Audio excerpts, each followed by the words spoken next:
দেশ বিদেশৰ মানুহে অসম বুলিলে যি মন্দিৰৰ নামেৰে অসমখনক চিনি পায়, মই উপস্থিত আছো সেই মন্দিৰতে বৰ্তমান নীলাচল পাহাৰত অৱস্থিত মা কামাখ্যা দেৱীৰ মন্দিৰত।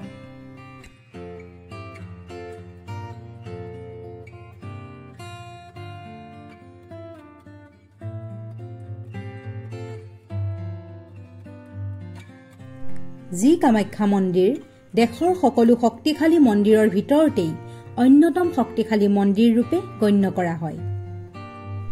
যি শক্তিপীঠে প্ৰতিনিধিত্ব কৰি আহিছে মহিলা শক্তিক।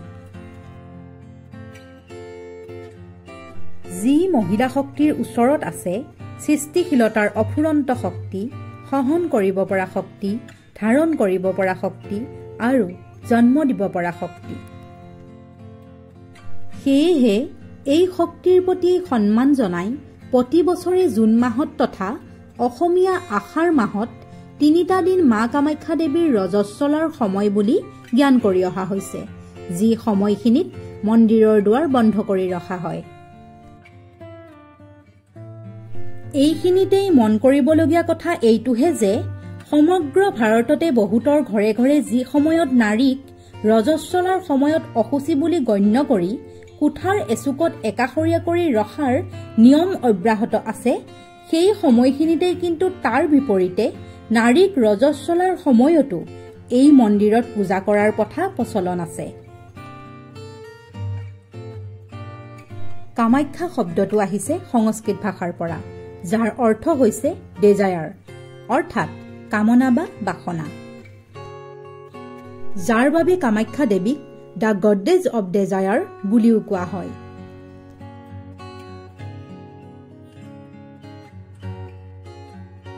দেৱী পূজা অসমত প্ৰাক ঐতিহাসিক যুগৰ পৰাই প্ৰচলিত হৈ আহিছে।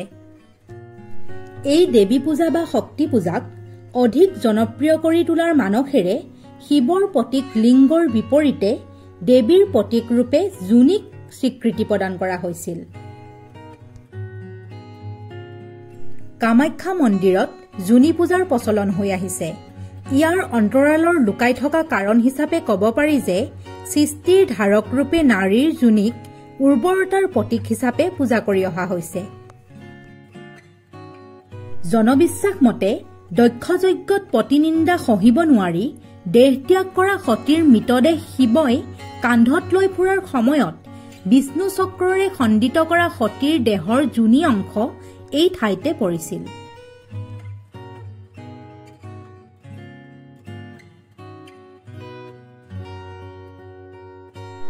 গতিকে সতীৰ দেহৰ 51টা খণ্ডিত অংশ যিবোৰ ঠাইত পৰিছিল সেইবোৰ ঠাইতে পৰৱৰ্তী সময়ত মন্দিৰ অথবা পীঠ ৰূপে গঢ় লৈ উঠিছিল। কামাখ্যা শক্তিপীঠো এই 51খন শক্তিপীঠৰে এক অন্যতম শক্তিশালী পীঠ ৰূপে গণ্য কৰা হয়।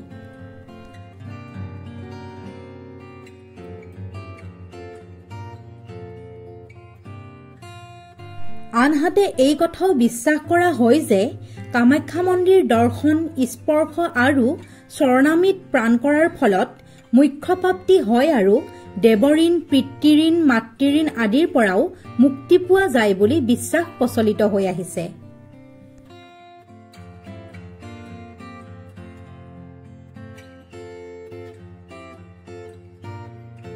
মূল কামাখ্যাত কোনো দেৱী মূৰ্তি নাই। জুনিৰ প্ৰতীক হিচাপে গুহাৰ ভিতৰত পানী নিজৰি থকা এচটা শিলত পূজা কৰা হয়। মন্দিৰটোৰ কাষতে আছে কালী, তাৰা, ছিন্নমস্তা, কৌটিলিংগ, ভৈৰৱী আদিৰ মন্দিৰ।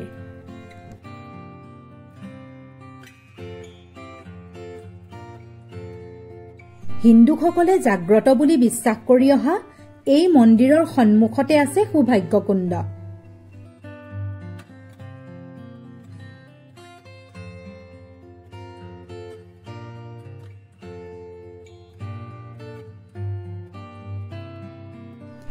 এই কামাখ্যা মন্দিৰৰ পৰা নাতি দূৰতে আছে ভুৱনেশ্বৰী মন্দিৰ।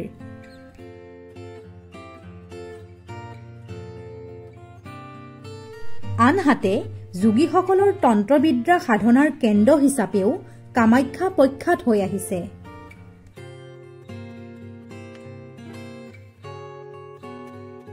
কামাখ্যাৰ অম্বুবাচী মেলাৰো এক বিশেষ খ্যাতি আছে।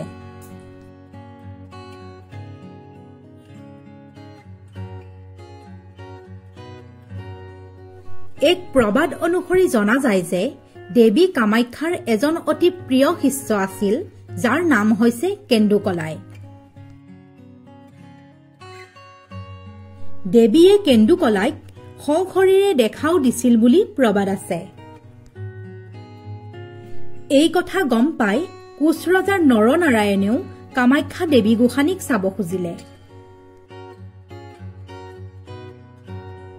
ৰজাৰ অনুৰোধ এৰাব নোৱাৰি কেন্দুকলায়ে তেওঁ পূজা কৰি থাকোঁতে ৰজাক বাহিৰৰ পৰা জুমি চাবলৈ কলে। গোসানীয়ে কেন্দুকলাইক দেখা দিলে। ৰজায়ো গোসানীক দেখা পালে। কিন্তু গোসানীয়ে এই কথা জানিব পাৰি কেন্দুকলাইৰ ওপৰত অসন্তুষ্ট হৈ তেওঁৰ মুণ্ডছেদ কৰি বধ কৰিলে।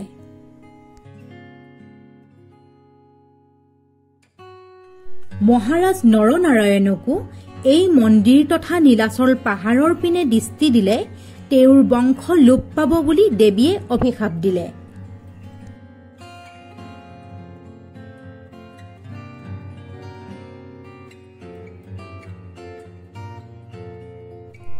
সেই অভিশাপৰ কথা মনত ৰাখিয়েই মহাৰাজ নৰনাৰায়ণৰ বংশধৰসকলে আজিও কামাখ্যা মন্দিৰ তথা নীলাচল পাহাৰ দৰ্শন নকৰে বুলি প্ৰবাদ আছে।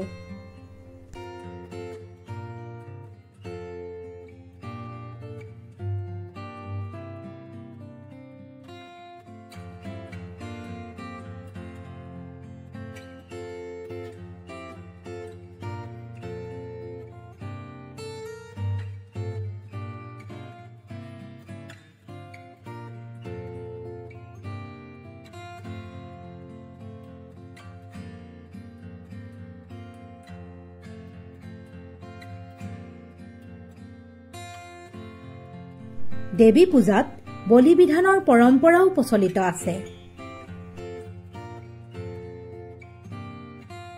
প্ৰাচীন অসমত দেৱী সন্তুষ্টিৰ অৰ্থে নৰবলি অৰ্থাৎ মানুহ বলি দিয়াৰো নিয়ম আছিল।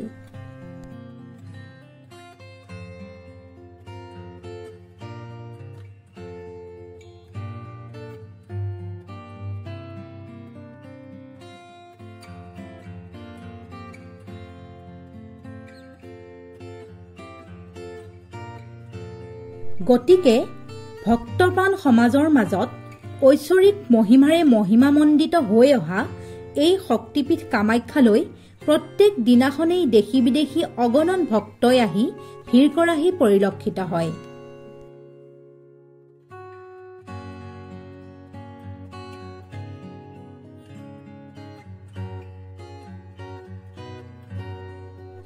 অতি প্ৰাচীন কালৰে পৰাই অসমৰ ইতিহাসৰ ৰাজনৈতিক আৰু ধাৰ্মিক দুয়োটা দিশতে শক্তি উপাসনাৰ কেন্দ্ৰস্থল কামাখ্যাই অতিশয় গুৰুত্বপূৰ্ণ প্ৰভাৱ বিস্তাৰ কৰি আহিছে।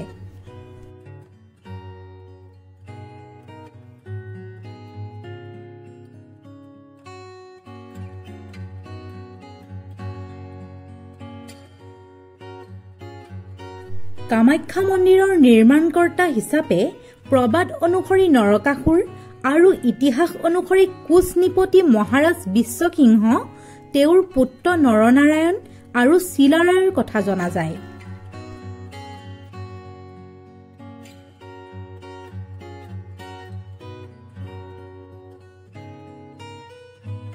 মন্দিৰৰ শেষৰ অংশ আহোম স্বৰ্গদেউ ৰাজেশ্বৰ সিংহৰ দিনত সংযোগ কৰা হয়।